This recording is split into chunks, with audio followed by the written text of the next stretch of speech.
ركز كده ان شاء الله. used to ان شاء الله كده سهله ومش هناخد في ايديها وقت ان شاء الله. يلا بسم الله الرحمن الرحيم. تعال نشوف بس المعلومه عن used to قبل ما نحل. تعبر used to عن عاده كانت بتتم في الماضي. ده انا كاتب لك فوق used to او would، خلي would في الاخر خالص. هي بتعبر عن عاده كانت في الماضي ولكنها لا تحدث الان. بطلناها، ما بقيناش نعملها. وكلمه ما بقيناش ديت هحاسبك عليها ونعرفها دلوقتي. هطلب منك ما بقيناش يعني ماشي كده. طيب في حاجه ثانيه يا مستر. لما بتكتب انت كده he used to give parties، كان متعود يعمل حفلات. عايز تكمل بقى but now لكن دلوقتي اكيد ما بقاش يعملها. هو بيقول لك كده خد بالك، بعد but now بيجي جمله زمانها present simple. يعني بعد but now لو جت جمله كامله الزمن بتاعها present simple، والpresent simple one word دايما بنسميه كده one word، كلمه واحده. اي verb زي play او play plus s مع he وشي وايت طبعا مع كده. ده لو جمله present simple. او يتم اختصارها، بدل ما تكتب الجمله كامله بتكتب subject plus do or does. ده لو جمله مثبته. don't or doesn't. مش فاهم؟ لا نطبق بقى. he used to give parties، كان متعود يعمل يعني ايه، يعمل حفلات. but now he ما كملش، هو بيختصر يعني ما بقاش يعمل ده. فهتختصر بمين بقى؟ انت عندك does و doesn't. مش هو كان الاول متعود يعمل حفلات لكن دلوقتي ما بقاش يعمل، ف doesn't صح. we didn't used to visit one another، ما كناش متعودين نزور بعض. but now we بنزور. do. اوعى انا في الاختصار بستخدم فيرب تو دو بس في المضارع. دو does ودونت ودازنت، يعني دي مش موجوده. visit لو جمله كامله. دونت عكس المعنى، فدو صح. she used to have a nice car، مهما كانت الاغراءات بنختصر بدو وبداس بس. معايا كلام؟ مهما كانت الاغراءات. هقول لك ايه الاستثناء. she used to have a nice car but now she، هي كانت متعوده زمان يكون معاها عربيه صح؟ لكن but now she doesn't، ما بقاش عندها عربيه. مركزين؟ خد بالك حط لك بقى visit give have، دايما بختصر بدو داس. الا واحد هيجي لنا دلوقتي. ايه الواحد اللي هيجي لنا ده؟ الباشا ده بقى verb to be. لما يكون verb to be هو الفيرب اللي بعد used to، لا اختصر بام و is و are بس. verb to be بس. حط هنا do have، اي فيرب في الدنيا اختصر بدو داس. do او does معايا كده. لكن verb to be اختصر بام و is و are. بمعنى they used to be noisy، كان اول مزعجين. but now they aren't. وكل الاختيارات دي مش موجوده. طب تاني، he used to be a heavy smoker، كان متعود يبقى مدخن، يعني مدخن بيدخن جامد. but now he، لكن هو دلوقتي isn't صح. في مشاكل؟ طب تعال كده نجيب جمله كامله ونحط البريزنت سمبل. Diane didn't used to travel a lot، كانتش متعوده تسافر كتير. These days، اليومين دول she not away so often، goes away بتسافر كتير. goes يا مستر present simple. present simple مهما كانت الاغراءات، مهما كان والله لو ايه. This building is now a furniture shop، هو المبنى ده بقى دلوقتي اهو محل موبيليا. It's not a cinema، عايز اقول كان سينما. هي كان دي have ولا do ولا بي؟ بي يا مستر. هيبقى used to be. هتقول لي طب مش used to لوحدها؟ used to عايزه verb plus infinitive، لازم يجي بعدها infinitive. طب ما احنا ما حطيناش have. لا، used to have كان متعود يكون عنده. used to do كان متعود يفعل، لكن ده كان متعود يبقى حاجه. دي بتساوي was اللي هو كان بس كده. it was a cinema، كان زمان it used to be a cinema معناه it was a cinema. I used to think، كنت بفكر دايما بعتبر الموضوع يعني he wasn't friendly، ان هو شخص رخم معايا كده. but now، واحد يقول لي but now، اوعى present simple. I not he is a very nice person. انا مدرك او واخد بالي ان هو شخص كويس. اوعى تقول انا شفت now احط I am realizing، انا منبهك ان بعد but now. اصل but now ديت معناها لكن في يعني مش دلوقتي حالا، لا عامة عكس الماضي. كان زمان حاجة ودلوقتي حاجة، فالجملة بتعبر على present simple. مش now اللي هي I'm studying now، لا مش دي معايا كده. فبعد but now عايز present simple. خلي بالك. طب ليه ما حطيناش don't realize؟ ما هو النفي بتاع present simple يا مستر. لا المعنى، هو كان زمان بعتقد ان هو شخص رخم، لكن دلوقتي انا ادركت ان هو شخص كويس. انا ادركت، مش ما ادركتش، لا ادركت. I realize. طيب ها نكمل. نمبر 9 في حاجه نمبر 9؟ لا نمبر 9 بس اهو، وبعدين نتنقل لحاجه ثانيه. I have started drinking coffee recently. لسه بادئ اشرب كافيه. I not it before. ما كنتش بحبها قبل كده، ما كنتش بحبها. بسم الله الرحمن الرحيم. never used to like. اهي used to ونفاها ينفع؟ ينفع عادي. use ايه اللي خلاك يوز؟ مفيش اي سبب يخليك يوز، لا دي غلط. didn't used ازاي يعني؟ ازاي تنفي didn't وتحط used؟ لا غلط. في الانجليش على فكره بيعتبروها صح الكلام دوت، في مصر لا، لان احنا عندنا 3 انواع من الانجليش: بريتش انجليش، امريكان انجليش، وفي واحد تالت ده مهم بقى اللي هو ايجيبشن انجليش، وده لينا فينا بعدنا، ده لينا معاه قصص معايا كده. دي مرفوضه في مصر دي didn't used بلس انفينيتيف على طول. ويوست تو لايك كنت متعود احبها. انا لسه بادئها قريب، يعني لسه بادئ اشرب، يعني كان زمان ما كنتش بحبها. فمين الصح؟ الاولى دي هتعتبر غلط عشان المعنى.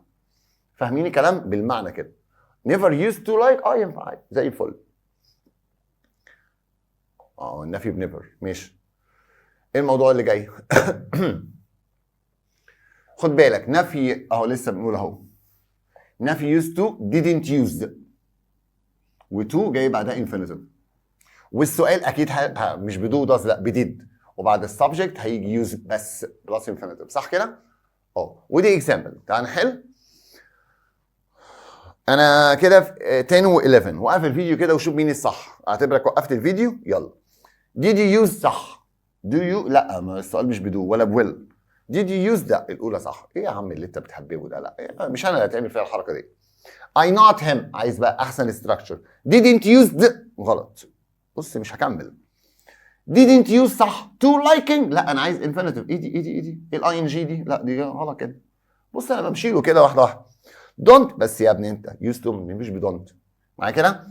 didn't used to like ايوه اداني كده شغل مظبوط، شغل نضيف عشان اختارك، غير كده مش هختارك. فاهمين الكلام؟ يلا. جيم not my best friend. used to غلط، لان قلت لك used to عايزه بعدها infinitive صح، وده مش infinitive. عندي بقى مين؟ Jim is my best friend but we aren't friends any longer. ما بقيناش، لا ده انا عايز ماضي، ما ينفعش مضارع. يعني عايز اقول ايه؟ هو كان صديقي من اعز اصدقائي لكن دلوقتي ما بقيناش اصدقاء. ما ينفعش. عارف لو كانت was كانت تبقى صح. معايا كلام؟ طيب. used to have ولا used to be؟ انا عايز اقول جيم ده كان احد اصدقائي. used to be طبعا، لان used to have معناها كان عنده. مش هتدي المعنى خالص. غلط. When you lived in London لما كنت ساكن في لندن، بيسألوا سؤال not to the theater very often. كنت بتروح المسرح كتير؟ ها صح. did you use مش did use، ده غلط. ولا do ولا well. برافو. I not cheese اللي هي الجبنة. ايه بقى؟ حلو قوي الكلام ده عشان ليا فيها كلمتين كده قبل ما ننهي الجزئية دي. always didn't مستحيل. always ديت تيجي مع اي زمن ما عدا البريزنت كونتينيوس اللي هو ام از ار بلس اي ان جي، لان لو جت اولويز مع ام از ار بلس اي ان جي، يعني لو حطيت ام از ار وبعدين اولويز وبعدين اي ان جي، بتدي معنى ان انت متضايق، والحته دي خدتها في سنه ثانيه.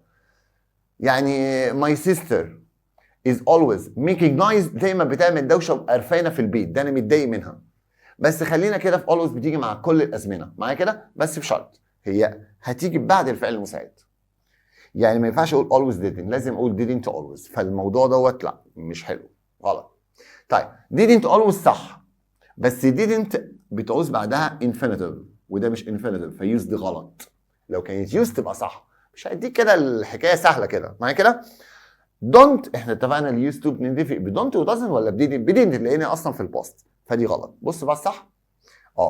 الهيلبينج فيرب الفعل المساعد صح، بلس always جايه بعديه صح، ويوز انفينيتيف صح. انت كده لا عجبتني دي، انا هختار دي. الجزئيه اللي بعدها يا فندم حلوه الجزئيه دي جميله. هنشرح بسرعه كده ونطبق على طول.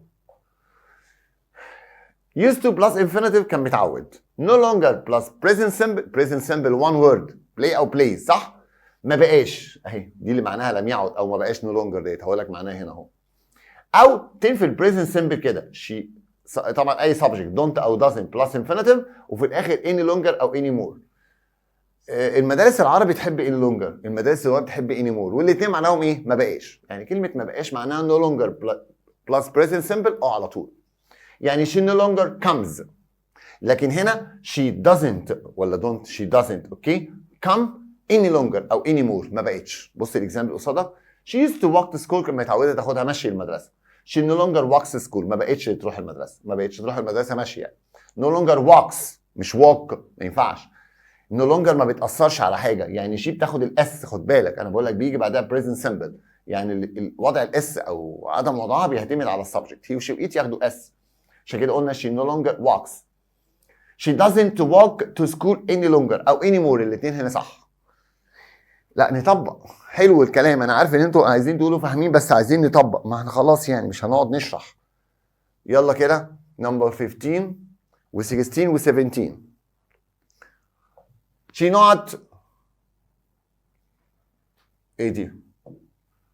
واحد يقول لي مش ممكن تكون باست، مستحيل، والا ما كانش حاطط لك ده. اولا any longer مش مكانها، ثانيا doesn't use دي تركيب معدوم. ايه اللي يتحط هنا بقى؟ لو حطيت no longer هنا، no longer بيجي بعدها present simple، والpresent simple مع شيء لازم ياخد s.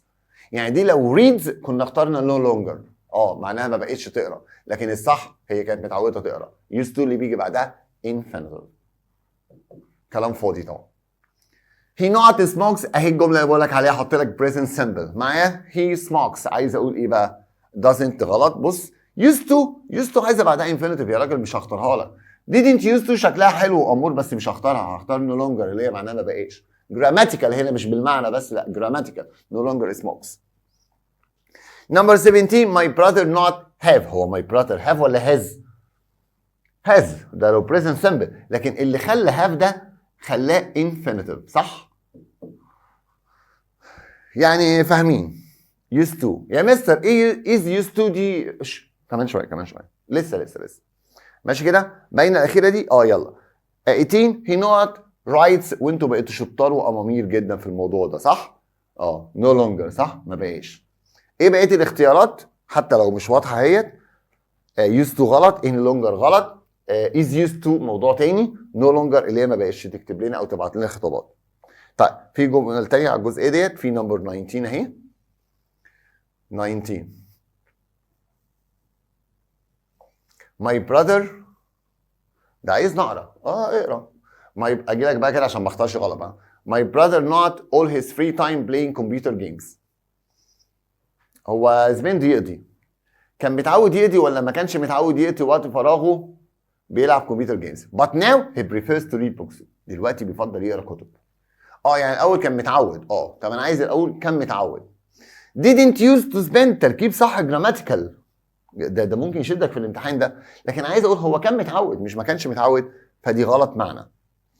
didn't use to spend، لا دي مكرره في اختيارات سوري، ماشي معايا، قعدت ادور عليها والله العظيم ما لقيتهاش، برضه بيجي لي هنا دلوقتي. didn't use to spending جراماتيك غلط برضه، ومعنى غلط لان انا عايز نفي ومش عايز ing بعد to، فالصح اللي هي use to spend. لازم تقرا الجمله كويس قوي. هو دلوقتي كان بيعمل ايه؟ هو دلوقتي بيعمل ايه؟ وكان الاول كان متعود على حاجه ولا مش متعود عليها؟ اختبرك بقى. she used to walk to school، كانت متعوده تاخدها مشي المدرسه. this means ده معناه she no longer walked، لا انا عايز present simple، لو كانت walks كانت تبقى حلوه. she didn't walk to school any longer حلوه هي اموره، بس خلي بالك she doesn't، لان any longer و no longer بيتعاملوا مع البريزنت simple، حتى لما بيتنفي don't و doesn't. she doesn't walk to school هي شكلها she doesn't walk to school no longer. لا يا راجل بقى ايه القرف ده؟ خليها any longer عشان اختارها. ايه مش هنقراها يا مستر؟ والله بقى ده انت اثبتت ان في 3 غلط في الامتحان. قاعد بتعمل ايه؟ انتوا بقى في الامتحان في 3 غلط، الرابعه صح ليه؟ ما هي صح لان هي صح. she no longer walks to school ومظبوطه no longer وبعدها present simple. ما بقتش يعني ما بقتش متعوده، ما بقتش تتمشى المدرسه. اللي بعدها they used to buy from these hypermarkets، كانوا متعودين يشتروا من هنا. this means معناها they don't no longer، ما تقرفوناش بقى ايه اللي النفي مع no longer دي. they don't buy from this hypermarket anymore. ايه يا مستر doesn't؟ لا دي تاخد don't صح. باي انفينيتيف صح، وفي الاخر اني مور صح، بس لازم اثبت في الامتحان الاثنين تانيين غلط. امتحاننا مش امتحان الجيران يعني. They don't buy from this hypermarket no more. لا في واحد يقول ايه؟ عارف لو كانت اني كنت اختارها، ما انت اخترتها فوق خلاص. دي غلط. They no longer bought. يا سلام لو كنت كتبت لي باي. يلا ايه اللي يا سلام؟ ما انت خلاص في واحده نفسك تبقى فيها صح، يعني نفسك تبقى صح، عايز الراجل يحط لك 2 صح ناقصين احنا. لو كانت باي في البريزنت لكن حاطط لك بوت نو لونجر يجي بعدها بريزنت سمبل. جميل قوي، يبقى دي صح وماشيه صح اهو. النفي اهو دونت باي مع ان لونجر. وعندك الفيديو عيده تاني وزيد وعيش حياتك يعني. طيب الجزئيه اللي بعدها استرها يا رب، استرها يا رب. بص يا سيدي، نقعد شويه كده. الجمل اللي جايه بتدل على عاده بتحدث في المضارع وهنخليها في الماضي يعني خلينا دلوقتي ايه الحكايه. used وaccustomed دول adjectives، صفات هنا هنا شويه كده وهتلاقيني بشرح لك درس الادفيرب وبقول لك ان مكان الصفه دايما بيكون قبلها فيرب تو بي، يعني am واز وار محطوطين لان في صفه هنا جايه. والصفه ما بتاخدش عامه، يعني عامه تو هنا دي حرف جر اللي هي preposition، واحنا اتعودنا ان حرف الجر بيجي بعديه يا اما اي ان جي يا اما نون. يا مستر يعني يوزد تو المره دي اللي هنستخدمها قبلها ام از ار. هي قبلها ام از ار او الفعل جيت بعد اذنك، يعني ممكن نحط جيت. تعال ناخد مثال. She is used to visiting. She is accustomed to visiting. هنا معناها متعوده دلوقتي، واللي مخلي الكلام دلوقتي is. وتو اتحط لها اي ان جي مش بسبب از، لا، لان هي حرف جر. امتى تبقى حرف جر؟ لما دي تبقى صفه. وامتى دي تبقى صفه؟ لما يكون قبلها ام از ار او جيتس. كلامي واضح؟ عشان في حاجه اتقالت وانتوا صغيرين كده لما تشوف دي حط دي، لا كلامي واضح كده. He is used أو accustomed to the heat of the sun. دي معناها متعود على حرارة الشمس. أو he gets used to أو accustomed to the heat of the sun. هي متعودة على حرارة الشمس. يعني used to accustomed صفات وبيجي بعدهم to اللي هي حرف جر، وحرف جر هيجي بعديه إما ing إما noun. أنا عارف محتاجة تدريب وهنتدرب دلوقتي. ده لما يكون قبلهم am is are، اللي فيهم am is are not. او يكون قبلها جيت او جيتس في المضارع مثلا. هي ممكن تبقى كل ده يبقى في الماضي عادي مفيش مشكله معايا، بس خلينا دلوقتي ايه في البريزنت كده. جيت او جيتس ونفي جيت او جيتس، نفي جيت دونت جيت ونفي جيتس دازنت جيت. ده حكايه دي بقى. طب نيجي نحل. لا، في موضوع تاني. انتوا فاكرين الباسيف؟ او دور في الفيديوز كده على الباسيف.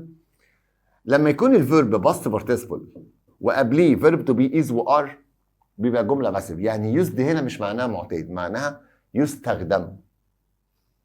يعني الغير عاقل بدات بيه مثلا the pen is used معناها يستخدم. وساعتها تو اللي هي تو بتاعتنا العاديه الظريفه اللي بيجي بعدها انفينيتيف على طول. امال ايه دي تو ديت يا مستر؟ السبجكت هنا كان عاقل فاكيد هو اللي بيتعود يعمل حاجه. السبجكت هنا غير عاقل فاكيد بيستخدم في عمل حاجه. فخد بالك يعني سبجكت عاقل فبنتبع بقى ام از ار يوزد اللي هي صفه وتو بيجي بعدها اي ان جي متعود يعمل حاجه. سبجكت غير عاقل يبقى بيستخدم وهكذا معايا. خلي بالك بقى من المعاني وتتقري كويس. يعني مثلا ايه التست تيوب اللي هي انبوبه الاختبار is used to بتستخدم to hold infinitive اهو معايا كده ليكويز لحفظ السوائل. ثيرمومتر اللي هو الترمومتر is used to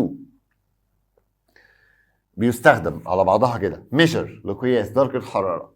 لا ده احنا عايزين نتدرب. نتدرب. تعالى نتدرب يا احنا كده ايه ناقصنا دي نتدرب عليها ماشي.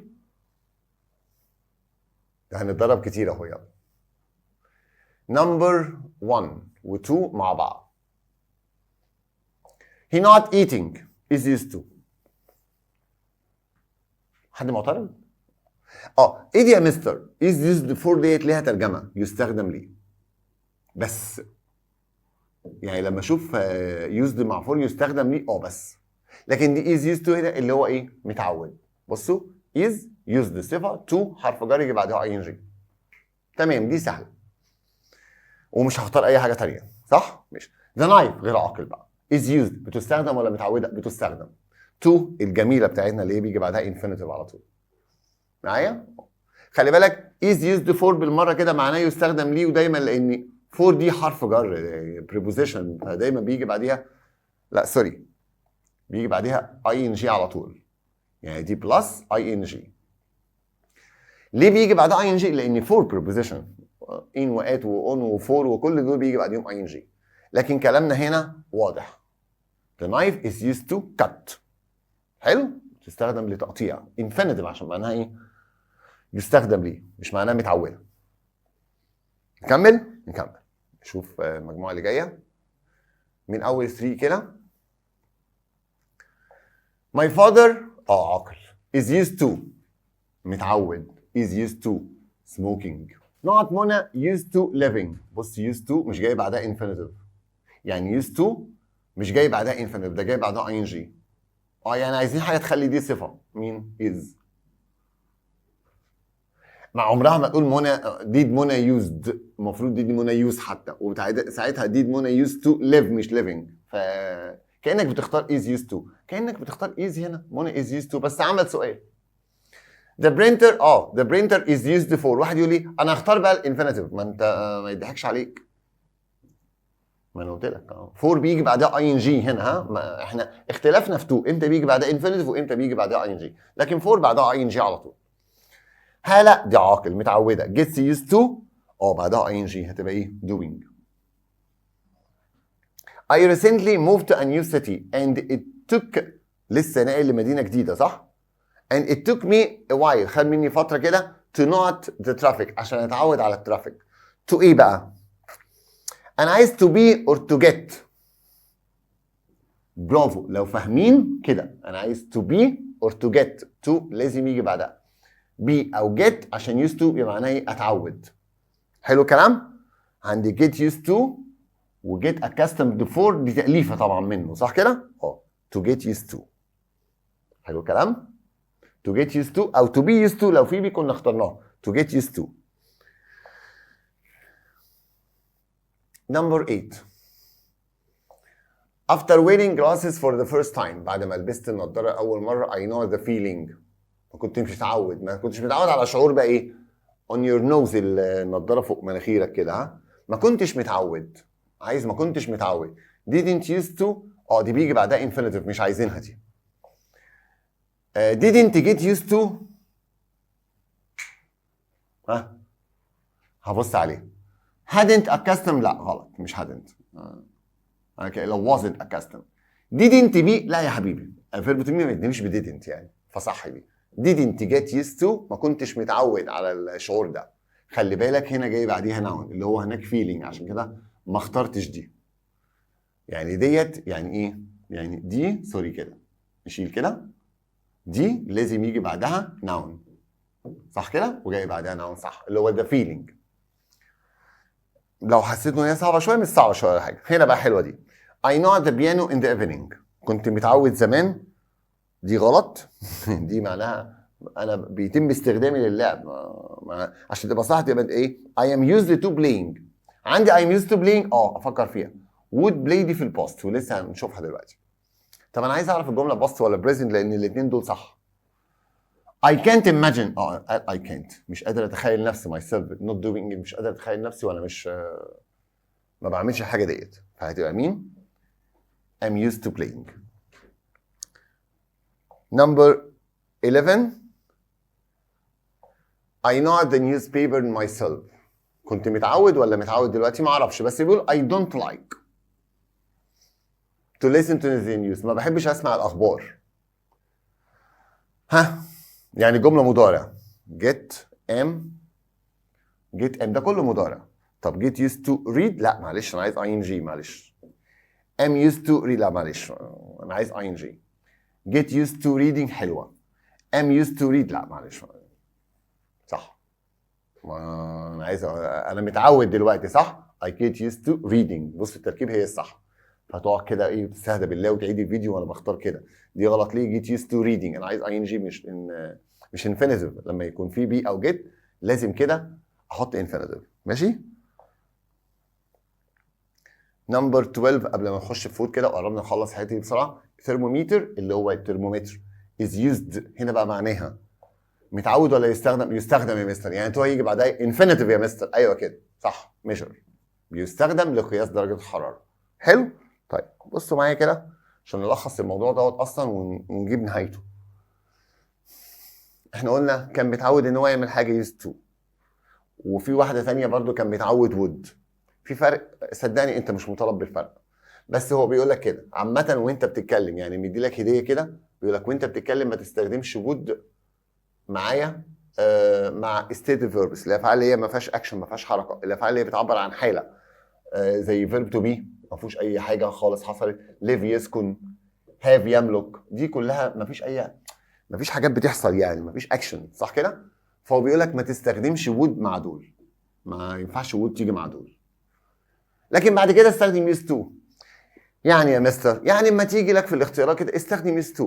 يعني لو جات لي would و used to في الجمله اختار used to.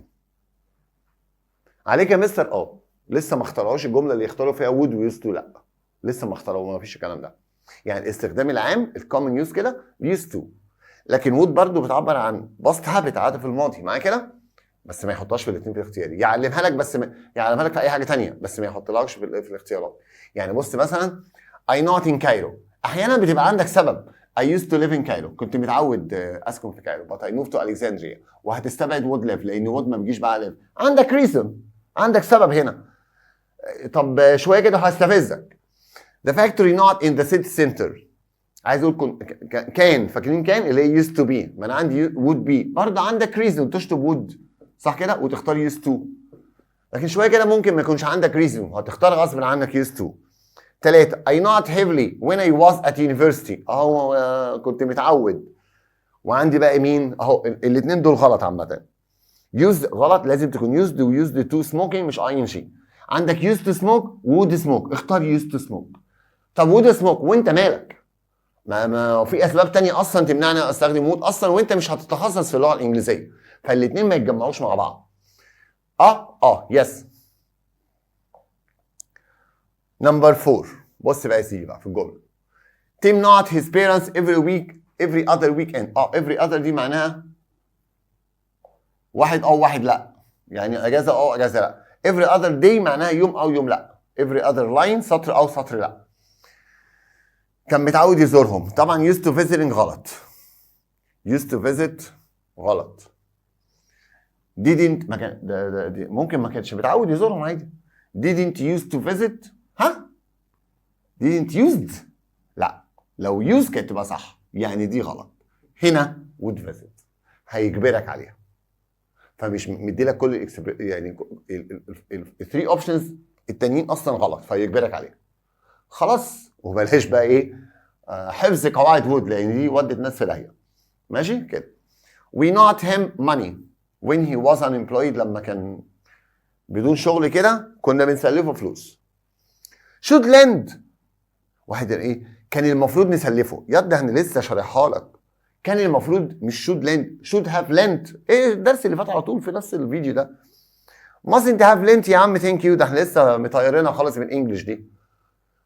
didn't use دي تاني لا مش هقع في الكلام ده، فدي غلط ودي صح.